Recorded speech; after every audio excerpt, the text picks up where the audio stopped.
Muy buenos días, mi agradecimiento a Corlad Huaraz, en su presidente, mi gran amigo Javier Berrosti Rollero. Mi agradecimiento a todos ustedes por estar presente y roto el hielo con la marinera y con el huayno guaracino, ¿no? Ese hielo que nos da la rigidez de la formalidad muchas veces. Gracias. Pasamos a hacer esta primera ponencia titulada Prospectiva y Planeamiento Estratégico. La importancia de manejar este modelo que el Estado peruano lo ha asumido tibiamente a partir del año 2008 a través de la creación del Sistema Nacional de Planeamiento Estratégico, pero quedó ahí un poco en stand-by hasta que el 2014, con una directiva, la 001 de ese plan, se dan los procedimientos para poder implementar este modelo de gerencia pública en el Perú, pero que tiene mucho éxito también, y desde ahí viene este modelo, ¿no?, desde el sector privado, del sector empresarial, desde los negocios. Y es un modelo que ha cruzado tres grandes teorías. Personalmente, las tres mejores teorías que se han creado a finales del siglo pasado y que se han fortalecido este siglo, que es el planeamiento prospectivo, el planeamiento estratégico y el balance scorecard. Con mucho éxito en países como Costa Rica, Colombia, México, Brasil, ni qué hablar de los países europeos de primera línea, ¿no? Japón, Corea del Sur, Estados Unidos, ¿no? Donde aplican este modelo de gerencia pública en los estados y de gerencia privada en los negocios.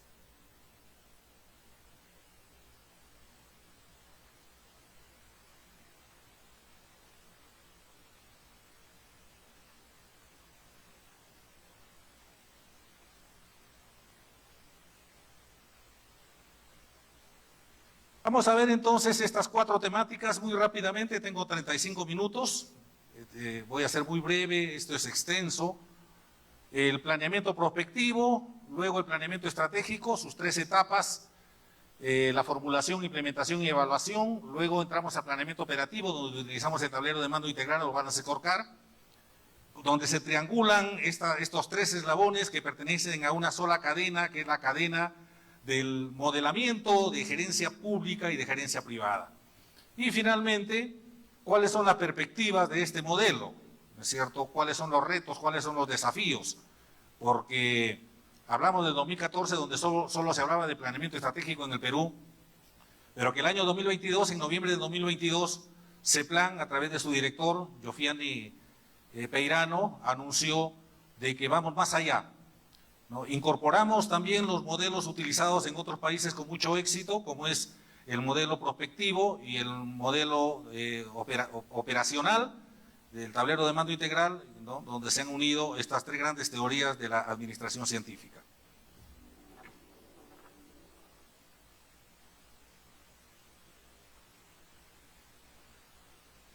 Textualizando el tema, ¿no?, vivimos el mundo desarrollado, decimos, ha conseguido un alto nivel de bienestar, pero a costa, entre otras cosas, de un grave deterioro del ecosistema. Este modelo apunta hacia la sostenibilidad, esa es la fortaleza de este modelo, ¿no?, en que busca la articulación de todos los actores territoriales, ¿no?, para diseñar y luego construir un escenario prospectivo para, sobre la base de los planes estratégicos, empujar el vehículo hacia ese escenario prospectivo y a través del tablero de mando integral operativizar las grandes líneas estratégicas. Entonces, tenemos este gran problema en el mundo, ¿no?, el grave deterioro del ecosistema, donde sigue predominando la economía sobre la ciencia está subordinada lamentablemente a la economía, y todos aquellos que estamos en el mundo académico, en el mundo de la investigación científica lo sabemos. La política también está subordinada a la economía, los aspectos sociales, ambientales, no se ha fomentado el sometimiento del Estado de los organismos transnacionales. Esa es nuestra realidad, la que vivimos. Y los modelos que hemos implementado no han resuelto esta problemática, al contrario, lo han agudizado. El silenciamiento de las naciones pobres, ¿no?, que ya empiezan a levantar su voz. la degradación ambiental, la pérdida de la diversidad natural y cultural, que generan estilos de vida insostenibles, la alienación de nuestra juventud a otras formas de vivir, ¿no? Perdiendo lo auténtico, lo original, desvinculándonos de nuestra propia naturaleza, de nuestra propia cosmovisión. Ha potenciado el individualismo y la competitividad, reduciendo a las personas a la mera condición de consumidores.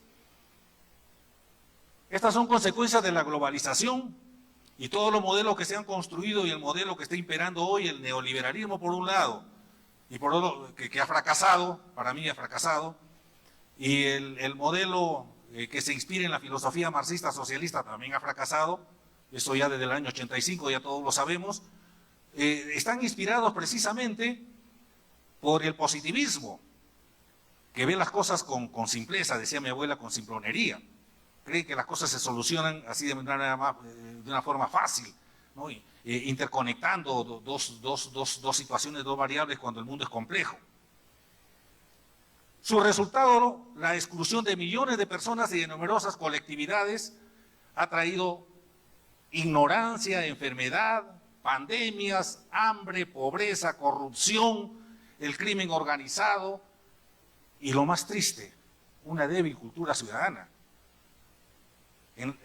Nosotros los latinoamericanos y específicamente acá en el Perú no reaccionamos ante tanta violencia organizada.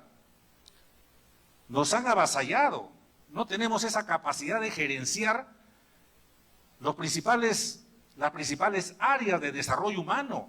Estamos perdiendo en el tema de la seguridad pública, de la seguridad interna. Estamos perdiendo en educación, estamos perdiendo en salud. No tenemos infraestructura. La corrupción se lleva ya no el 10, es el 11%.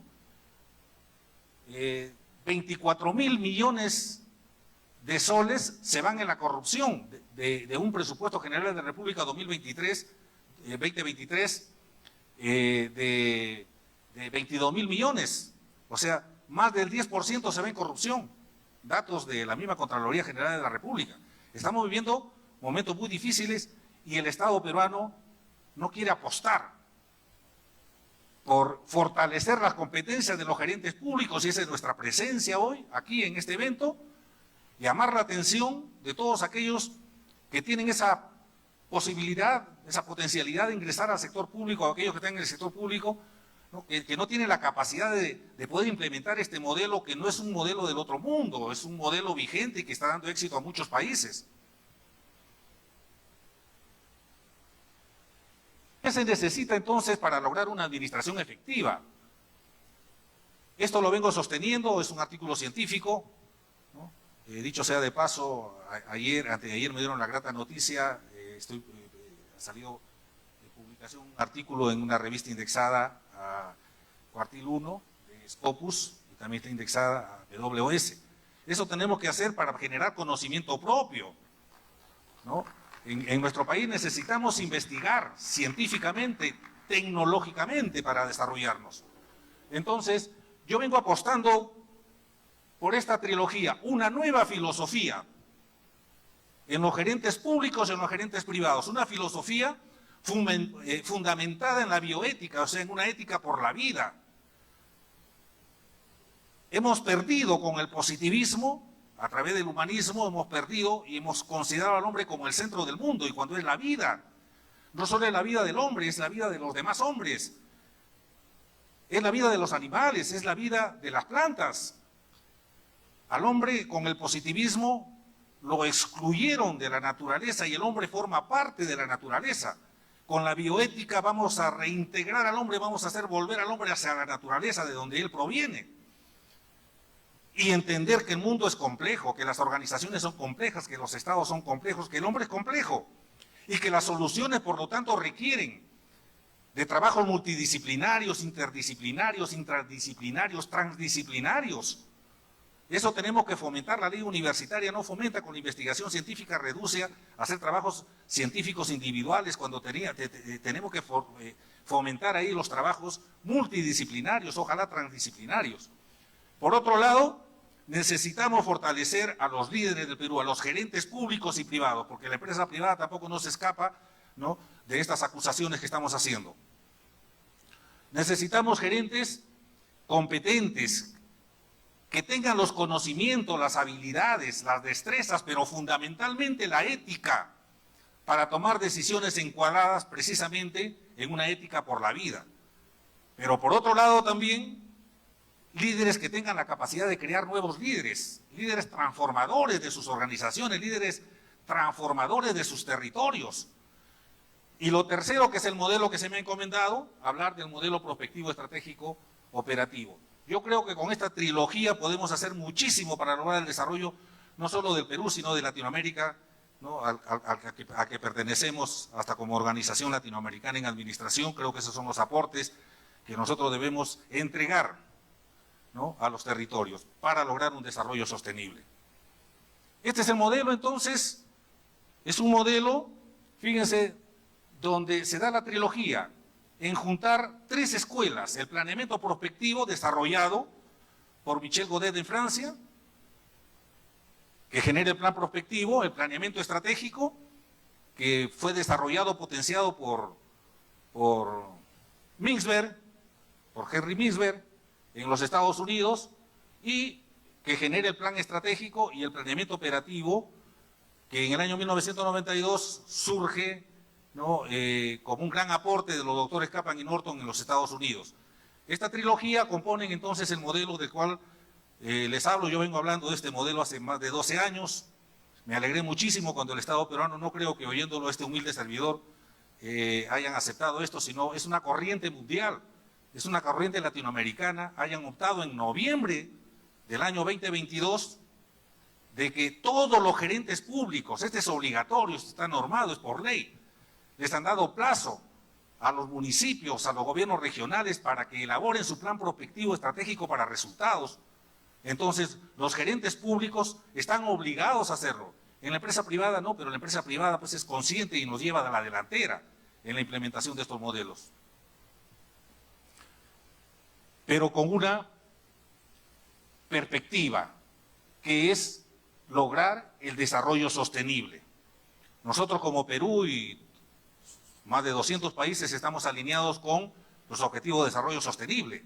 Este modelo tiene que apuntalar hacia el desarrollo sostenible, hacia el desarrollo territorial sostenible, que en síntesis pretende mantener un equilibrio entre las expectativas económicas, sociales y ambientales. Muy bien, empresario, tú quieres desarrollar, correcto, la economía prevalece, pero ojo, tienes una responsabilidad social y tienes una responsabilidad ambiental. Y tú, servidor público, tus normas, tus decisiones que tomes tienen que encuadrar en el desarrollo territorial, ¿no es cierto?, bajo ese equilibrio. Entonces, ¿cómo conectamos? Le llamamos acá la escalera de la prospectiva estratégica. Se diseña un escenario prospectivo a través de la intervención consensuada de todos los actores territoriales, a nivel nacional o a nivel subnacional. Se juntan todos los actores, todos aquellos que tienen que ver con el desarrollo de los territorios. Sector privado, sector público, sector académico, colegios profesionales, ONGs, las diferentes iglesias, todos los entes, ¿no?, se juntan allí para diseñar primero un escenario prospectivo, ¿no?, y después tomar la decisión, cuando se escoge el escenario, tomar la decisión de construirlo. El futuro se construye. Nosotros no creemos en la predestinación. Nosotros consideramos que como seres humanos construimos nuestro propio futuro. Dios es tan bondadoso que nos da esa libertad, esa capacidad, ese libre albedrío, ¿no es cierto?, para tomar decisiones y construir lo que nosotros, ¿no?, hacia dónde queremos llegar como territorio, como organización. Y luego, desde abajo, el escenario prospectivo, fíjense ustedes, actúa, le llamamos la estrategia, está un poco lento esto, discúlpenme, la estrategia pull. O sea, el escenario prospectivo nos jala. Es como cuando uno se compromete en matrimonio, ¿no? Y uno sueña con tener a 10, a 15, a 20 años una familia consolidada, desarrollada, feliz. Ese sueño por esa felicidad familiar es como un imán que nos atrae. Este escenario futuro nos atrae a todos los actores del territorio, ¿no? Se aplica la estrategia pool, y desde atrás nosotros empujamos con los planes estratégicos, ahí se articulan. Mientras que el escenario prospectivo se diseña para 50, 60, hay países que han diseñado sus escenarios prospectivos para 80 años. Aquí en el Perú estamos recién caminando, aprendiendo a caminar con este modelo, ¿no? Se está diseñando un modelo prospectivo para el año 2050, o sea, para un promedio de 27 años. Bueno, pues estamos comenzando, por algo se comienza. Pero desde atrás, y acá viene la gran responsabilidad de cómo articular los planes estratégicos para que nos lleven a través de esas gradientes hacia el escenario prospectivo, con horizontes estos planes de 5 a 8 años. En el gobierno nacional 5 años, un periodo de 5 años, y en los gobiernos subnacionales 4 años. Estamos esperando de que también se alinee a 5 años los gobiernos subnacionales, entonces formularían sus planes estratégicos en esa trayectoria. Y finalmente esto se operativiza con los planes operativos, y ahí tenemos el tablero de mando integral como una herramienta excelente para poder traducir las grandes líneas estratégicas del plan estratégico en cada una de las acciones en el día a día. ¿Qué es lo que vamos a hacer? ¿Quiénes son los responsables de hacerlo? ¿Cuánto nos cuesta hacerlo? ¿Cómo debemos hacerlo? ¿Dónde debemos hacerlo? ¿Por qué debemos hacerlo? ¿Para qué debemos hacerlo? Entonces, el tablero de mando integral nos posibilita, ¿no es cierto?, a través de los equipos de estrategas y con la participación de todos los actores, ¿no?, ir diseñando también, ¿no?, los planes estratégicos. Por experiencia lo he desarrollado con mucho éxito en el Estado peruano, cuando he sido gerente público, ¿no? He piloteado este proceso para construir el plan estratégico alineado a un escenario prospectivo. Entonces, hay la necesidad de cambiar el paradigma, ese paradigma positivista, ¿no es cierto?, para ir, y yo apuesto siempre por esto, estoy metido en la ciencia, por un enfoque sociocrítico, que nos saque del simplismo, que nos lleve a solucionar los problemas ¿no?, que son complejos, ¿no? Los problemas complejos requieren soluciones complejas. Entonces, el gran desafío es el de contribuir a un cambio cultural mayor. Hablamos de pasar de una cultura economicista. El ministro de Economía pesa más que el presidente de la República, todos lo sabemos, lo que estamos en ¿no? Sus decisiones son clave. Y cuando nosotros pedimos para fortalecer, yo siempre critico, ¿cómo es posible que ese plan, que es el ente rector del sistema de planeamiento estratégico en el Perú, le hayan asignado 17 millones de soles para el año 2024? ¿Qué competencias van a fortalecer con 17 millones de soles en un presupuesto general de la República de más de 220.000 millones de soles? O sea, es irrisorio. No hay decisión política para poder implementar este modelo. Entonces es necesario levantar la voz. Este es un espacio, un escenario donde con todos ustedes y a todos los espacios donde voy, ¿no?, a hacer academia o a presentar estas ponencias, ¿no?, y quiero levantar la voz, ¿no?, llegar a la conciencia de quienes desde la parte académica o de la parte empresarial, ¿no?, somos los que tomamos, ¿no?, las decisiones importantes, y cuando ocupemos esos cargos lo hagamos pues con esa realidad. Hablamos entonces pasar de esa cultura economicista que es reforzada por la globalización hacia una cultura de pertenencia. Más del 40% de peruanos, cuando vienen las elecciones, votan sin saber, no se sienten, ¿no?, incluidos. De compromiso, de resiliencia, de solidaridad. ¿Cuál es el rol entonces de nosotros los gerentes? Ojo, sinónimo de administración es gerencia. La gerencia es administración. Cuando hablamos de gerencia estamos hablando de administración, es un sinónimo. Se requiere entonces que un gerente piense, filosofía, analice, tome decisiones, viene la parte estratégica, y emprenda acciones, viene la parte operativa, sobre la base de un nuevo fundamento filosófico.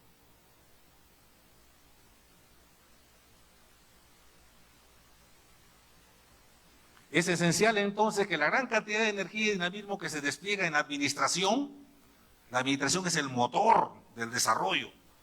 En manos nuestras, 5 años de formación en pregrado, formación en posgrado, ¿no es cierto? Y sabemos lo dinámico. Yo considero que, como considera en Estados Unidos, por ejemplo, la carrera de administración es la carrera cúspide. Ahí es donde tomamos decisiones. Un ingeniero, un contador, un economista, un abogado, un médico necesita conocer de administración para poder movilizar a través de un modelo de gerencia el aparato público, el aparato privado, los territorios, las organizaciones. Entonces, ese dinamismo y esa energía que se despliega en la administración esté dirigida hacia fines trascendentales, que hagan explicables e interpretativos. Acá viene, ¿no? Cuando hablamos de explicación, quienes estamos en ciencia estamos, ¿no?, hacia el lado cuantitativo, y cuando hablamos de interpretación estamos del lado interpretativo, cualitativo, ¿no? Las cosas en las organizaciones todas no son cuantis, ¿no? También hay que trabajar la parte cualitativa de los fenómenos administrativos. Por esta razón se requiere introducir una nueva filosofía en el estudio y en la práctica administrativa. Nadie puede administrar sin tener una filosofía de la administración, sea implícita o explícitamente expresada. Una persona no es capaz de administrar sin tener algunos conceptos básicos a los cuales pueda hacerse referencia y utilizarse. Como ser humano, ¿qué pienso yo de la vida? ¿Qué pienso de las organizaciones? ¿Qué pienso del territorio? ¿Qué pienso de la familia? Entonces, eso es filosofía. En otras palabras, un líder no puede operar en el vacío. Hay un sistema de pensamientos que prevalecen en los esfuerzos administrativos de una persona. Entonces, despliego acá el primer eslabón, ¿no?, de esta cadena, el planeamiento prospectivo, y nos interrogamos, ¿cómo queremos que cambie el mundo? ¿Con nosotros, sin nosotros o contra nosotros? ¿Quiénes están tomando decisiones? ¿Estamos participando nosotros y nos estamos comprometiendo con el desarrollo de nuestro territorio? ¿Qué tanto participamos como academia? ¿Cuál es el rol que cumple la academia a través de su responsabilidad social, a través de su investigación científica, a través de la formación académico-profesional de sus egresados? ¿Estamos midiendo esto? ¿Estamos trabajando en esa perspectiva? ¿Qué hacemos los colegios profesionales para desarrollar los territorios? Para mí son los dos ejes fundamentales, ya que el sector privado lentamente, ¿no?, está optando por este modelo de la sostenibilidad. Ahí los extremistas del neoliberalismo dicen, no, un momentito, la empresa privada se ha hecho para generar rentabilidad. ¿Qué tenemos que ver nosotros con la responsabilidad social y con el tema del medio ambiente? Hay esas expresiones, ¿no? Y esa misma expresión es del padre del neoliberalismo, pues, ¿no?, de Friedman, Milton Friedman, que le dieron un premio Nobel en el año 1900, premio Nobel de Economía en el año 63. ¿No? Entonces, tenemos que buscar nuevos modelos, tenemos que crear, tenemos que parir en Latinoamérica un nuevo modelo. Esa es mi propuesta, ¿no? Esta es la propuesta que felizmente el Estado peruano lo está adoptando, pero están trabajando muy tibiamente y sin recursos para poder hacerlo. Es necesario entonces levantar esa voz y levantar esa acción.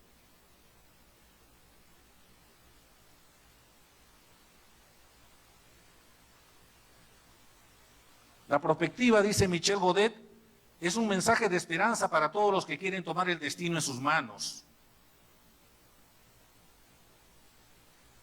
Barker dice, visión sin acción solo es sueño. Acción sin visión carece de sentido. Mi frase siempre es tener la cabeza en el cielo y los pies en la tierra. La cabeza en el cielo para soñar, la visión y el escenario prospectivo, ¿no?, y los pies en la tierra para, ¿no?, que nos convierte en estrategas, en hombres de acción. ¿De qué vale soñar si no accionamos? ¿Y de qué vale accionar sin un sueño? ¿Hacia dónde vamos? ¿No? Es como ese pasaje de Alicia en el País de las Maravillas, cuando le pregunta al gato, que hace el papel de sabio, le dice, ¿me puede decir qué camino debo tomar? Y el gato le responde, eso depende de a dónde quieras ir. Y Alicia, rebelde, dice, en verdad no me importa el camino, ¿no? Entonces el gato le dice, entonces toma cualquier camino. O sea,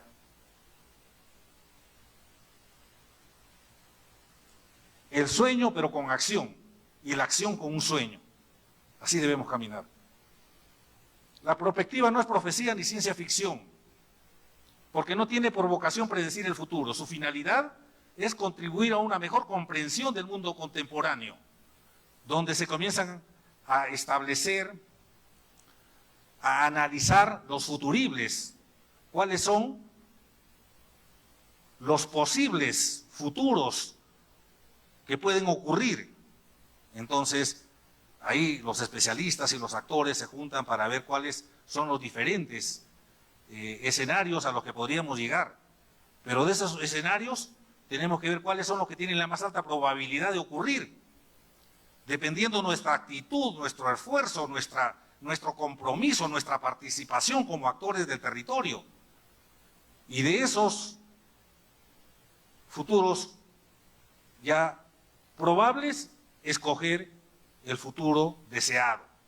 O sea, es un trabajo donde hay una caja de herramientas que nos ofrece también la teoría de la prospectiva que podemos utilizar para trabajar todo este proceso.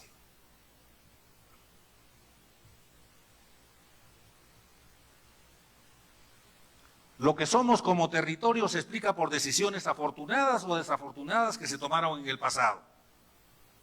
Creo que hemos sido muy desafortunados en el Perú y en Latinoamérica en las decisiones que hemos tomado. Es necesario, ¿no es cierto?, ¿no?, que el futuro, hay que entender, depende del presente, porque las acciones que se realizan actualmente van a permitir moldear y acuñar determinado tipo de futuro. Entonces acá viene, ¿no?, la participación y el compromiso.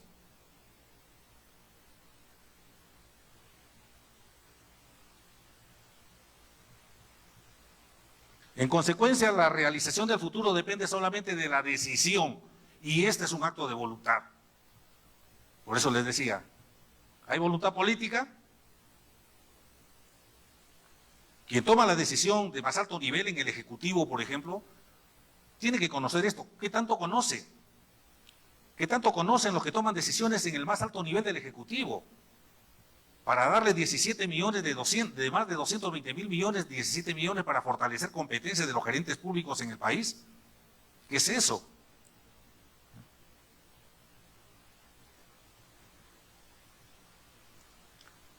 Acá hay una definición de prospectiva, dice Godet: la prospectiva, por lo tanto, no solo pretende conocer el futuro de manera anticipada, sino fundamentalmente, ojo, diseñarlo y construirlo. Lo diseñamos y lo construimos, no es una cosa que viene al azar ni viene por caída libre. Ahí no funciona, la ley de la gravedad ahí no funciona. Colectivamente, en forma participativa. Jouvenel, que es uno de los grandes filósofos que inspira a Godet para desarrollar este modelo, dice además: la prospectiva no concibe el futuro como realidad única, sino como realidad múltiple, considerando que existen futuribles o futuros posibles. Entonces ahí tenemos que tomar decisiones.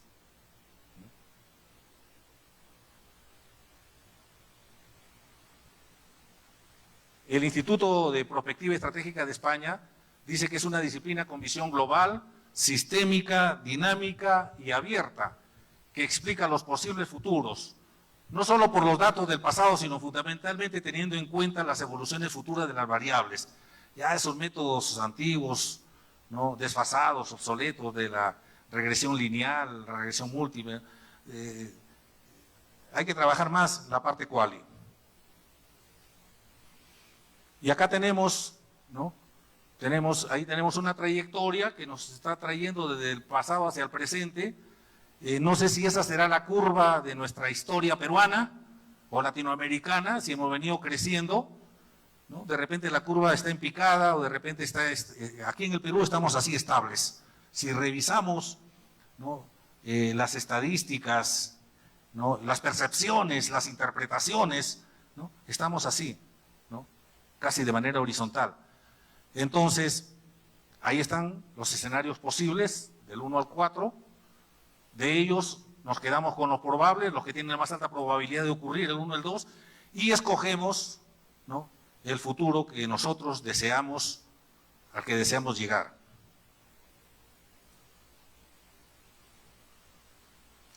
Se requiere tres tipos de pensamiento. El pensamiento de futuro, ¿no?, que es la capacidad para aceptar la incertidumbre, pero fundamentalmente para percibir futuros alternativos. El pensamiento, necesitamos pensamiento exponencial. Y esta es la metodología, ¿no?, que nos da Michel Godet. Hay que hacer una precisión de sentencias. Ahí entra mucho la fase del diagnóstico, ¿no?, estratégico, sistémico. Hay que medir la intensidad y hay que medir el horizonte de aquellos factores o de aquellas tendencias que inciden en la toma de decisiones de los gerentes públicos y privados. Una vez que tenemos y hemos visualizado esas tendencias, hay que seleccionar, ¿no?, cuáles son las que tienen un mayor impacto. Podemos trabajar, por ejemplo, con el principio de Pareto, el 80-20, hay otras herramientas también que nos ofrece Michel Godet, ¿no? El tercer paso, bueno, pues, ¿y cómo vas a jugar tú, colegio profesional? ¿Y cómo vas a jugar tu academia? ¿Cómo vas a jugar municipalidad, provincial, distrital, gobierno regional, gobierno nacional, instituto de investigación, la banca? ¿Cuál es el papel de la banca? ¿Cómo potenciar el desarrollo, por ejemplo, de la industria del cuero y del calzado en La Libertad, con tasas del 90, 100, 120% a los microempresarios, a las MIPES? Cuando en Colombia las tasas para ellos están en el 8, 8,5%. Es imposible competir. Pero también hay un tema de responsabilidad, porque estos empresarios están acostumbrados a no pagar y entran en un bolsón de alto riesgo. Por eso el compromiso es de todos. Porter le llama la formación de clústeres, ¿no?, donde todos apuestan y todos toman una decisión de trabajar limpiamente, ¿no?, para desarrollar un territorio, para desarrollar un sector productivo. Luego que sabemos cómo van a jugar los actores, ¿no?, hay una movilización ahí para ver el juego de cada uno de ellos, se comienzan a diseñar los escenarios posibles, que ya les hablé, los probables. Se utilizan algunos talleres de construcción del futuro, teoría de juegos, simuladores, etcétera, etcétera. Y luego utilizamos el impacto cruzado, el multicriterio, FODA también, para escoger el escenario apuesta. Y finalmente viene ya el diseño de estrategias y proyectos, ese es el planeamiento prospectivo, ¿no? Cómo empujar el vehículo desde acá hacia adelante. Estos son los diferentes métodos prospectivos, las diferentes herramientas, que van desde herramientas que impulsan, ¿no?, o desarrollan mucho la creatividad. Otro está más fundamentado en las evidencias, en la objetividad, la interacción de los diferentes actores y el otro extremo, en el otro extremo están aquellas herramientas que propician más la sapiencia de los expertos, ¿no? Aquí hay algunos casos exitosos de la aplicación de la prospectiva a nivel corporativo global, ¿no? Por ejemplo, tenemos Shell PLC, ¿no?, tenemos esa alianza que hizo Daimler con Chrysler, ¿no?, Telefónica España a nivel de proceso de reconstrucción global, en Rusia en la minería, en fabricación Hungría, en turismo España, en Costa Rica el medio ambiente.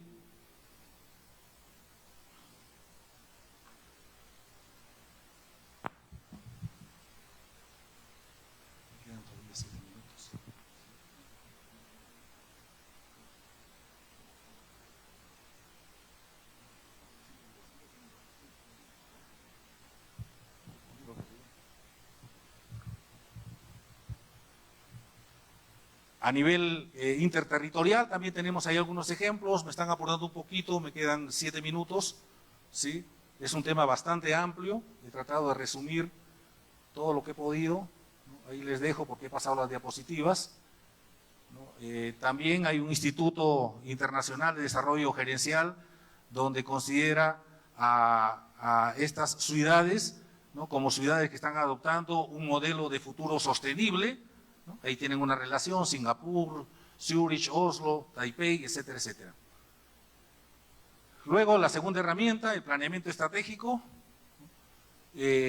incluye ahí tres grandes etapas, que es el análisis, la toma de decisiones y las acciones, según Fred David, Chavenato también dice que es la manera como una empresa intenta aplicar una determinada estrategia para alcanzar los objetivos propuestos.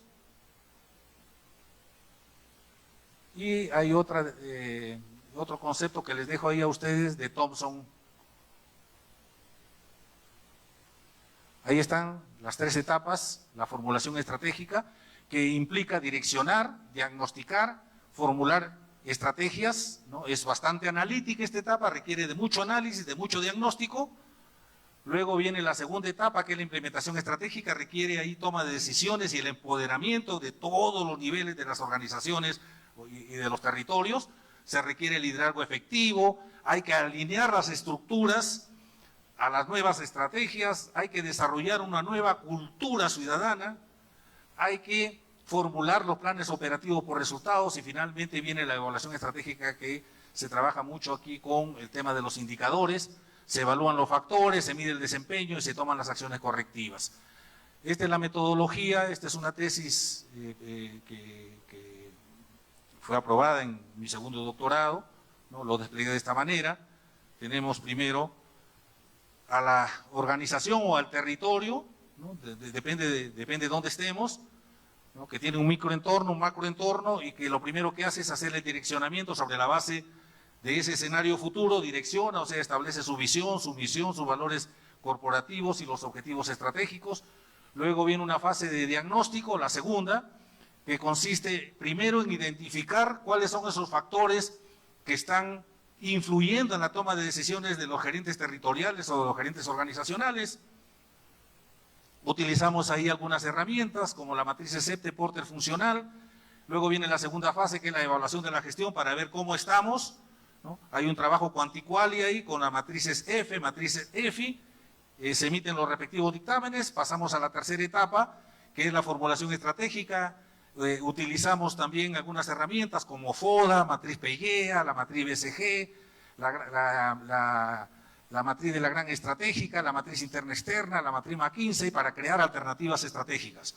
Y luego viene la segunda fase, donde utilizamos la matriz de cuantitativa de planeamiento estratégico para seleccionar cuál de esas o cuántas de esas estrategias que hemos desarrollado, 10, 12, 15, con cuáles nosotros apostamos, ¿no es cierto?, para nuestro trabajo de 5 años, de 6 años. Y finalmente, ¿no?, todo eso se lleva a un tablero de mando integral donde se construye un mapa estratégico, luego la matriz del tablero y finalmente se lleva a un software que está hecho sobre una plataforma Excel, eso lo conocemos todos. Es un proceso iterativo. Bien, y el tercer eslabón, ¿no? Fíjense, una vez me presentaron una tesis que decía el diseño y la implementación de un balance scorecard, y le pregunté, ¿tienen plan estratégico o no? ¿Cómo vas a hacer un balance scorecard si no tienes plan estratégico? Pues ¿cómo vas a traducir las estrategias? Si no has diseñado, ¿cómo vas a traducirlo? ¿Cómo vas a hacer? ¿No? Ambas se complementan. Necesitamos como insumo el plan estratégico, donde desde ahí rescatamos la visión, misión, valores corporativos, estrategias, y esas, ¿no es cierto?, lo operativizamos según la teoría de balance scorecard en las 4 dimensiones. En el sector público hablamos de comunidad, procesos internos, las finanzas públicas y el aprendizaje y crecimiento. ¿Cómo?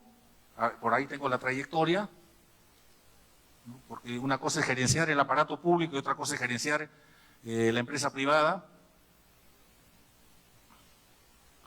Bueno, esta es la metodología. En el mapa estratégico se definen las perspectivas, se plantean los objetivos estratégicos a través de un proceso de extracción del ADN, la colocación del verbo infinitivo, ¿no? Y luego se ubica en la perspectiva. Ahí tenemos el mapa estratégico, se alinean estos objetivos en una relación de causa-efecto. Luego pasamos al segundo momento, donde se definen los indicadores, los KPI, para medir el avance de los objetivos. Los inductores, que son los impulsores, son las palancas que movilizan al vehículo organizacional o territorial. Esos inductores se formalizan. Kaplan y Norton le llaman las iniciativas, vienen a ser los planes de acción o las tácticas. Y finalmente se establecen las metas y rangos, y todo eso se lleva a un software.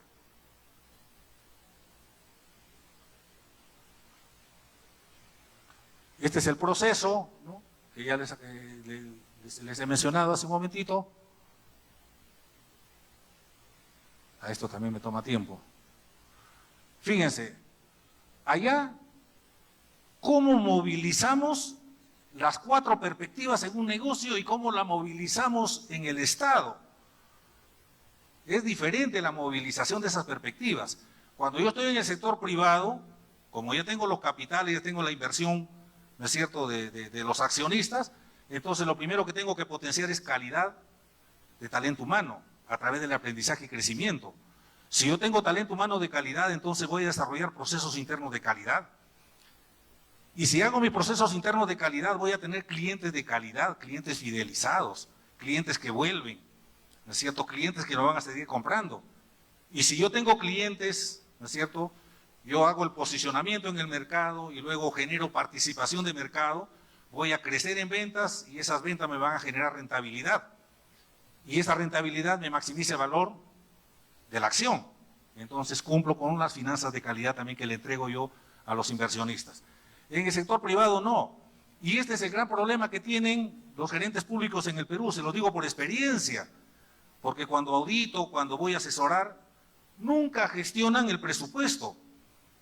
El presupuesto que han hecho para el año 2025 es una copia del 2024. Y el 2024 al 2023 no hacen una, y así, para atrás. No hay un estudio profundo. Y ojo, les digo, con gente que he conversado, que trabaja en el área de planeamiento y presupuesto, ¿no? Hacen lo mismo, chancan nada más. Es como hacen los planes estratégicos. Encontré un plan estratégico en un distrito de Puno, que era copia fiel del plan estratégico municipal de Miraflores. Inaudito, cómo se engañan ellos mismos. Entonces, hay que gestionar el presupuesto para que con ese presupuesto potenciar el talento humano, elaborar, desarrollar, fabricar bien nuestros servicios, nuestras obras, para tener un impacto social, ¿no?, para tener una sociedad de calidad. Ya me queda poco para terminar.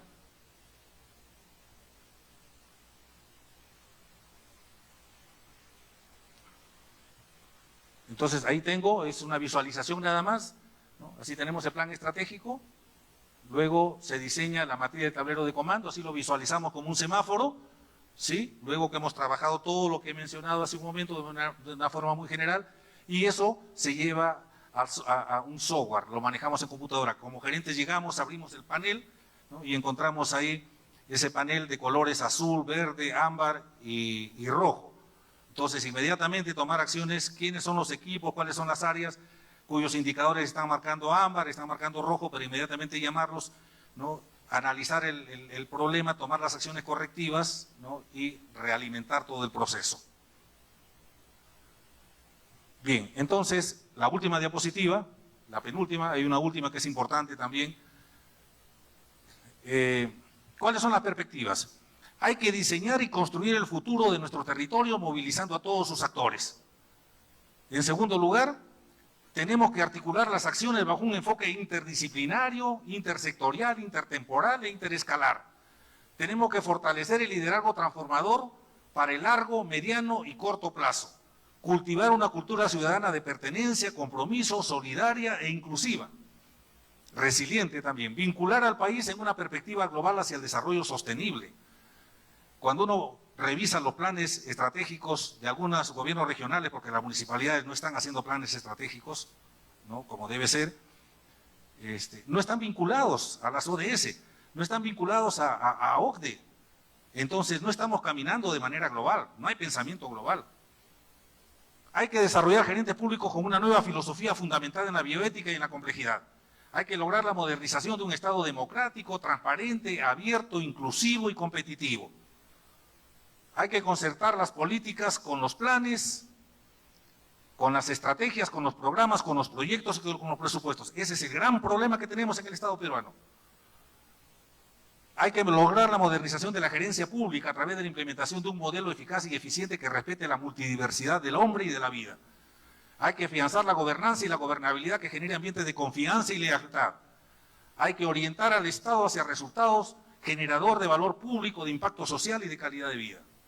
Todo esto lo podemos hacer, y acá termino, Si cumplimos con estas condiciones, tiene que haber decisión política. El gerente regional, qué tanto conoce, qué tanto sabe del modelo, qué tanto internalizado, qué tanto conocimiento tiene para tomar una decisión política que le permita asignar el presupuesto, ¿no es cierto?, suficiente para poder implementar. Decía la abuela, si quieres celeste, que te cueste. Un ex ministro de Economía en el Perú decía, el lonche cuesta. Queremos un plan estratégico que nos genere confianza y que nos permita potencialmente desarrollar competitividad y sostenibilidad. Tenemos que asignar los presupuestos. Hay que desarrollar líderes estratégicos, hay que generar una cultura para el cambio y hay que reestructurar al Estado. Esas municipalidades, esos ministerios del Estado, ¿no? Son entes burocráticos donde para una acción nos pasamos meses, ¿no?, para que ellos tomen una decisión. Muchísimas gracias. Si hubiera alguna pregunta, encantadísimo.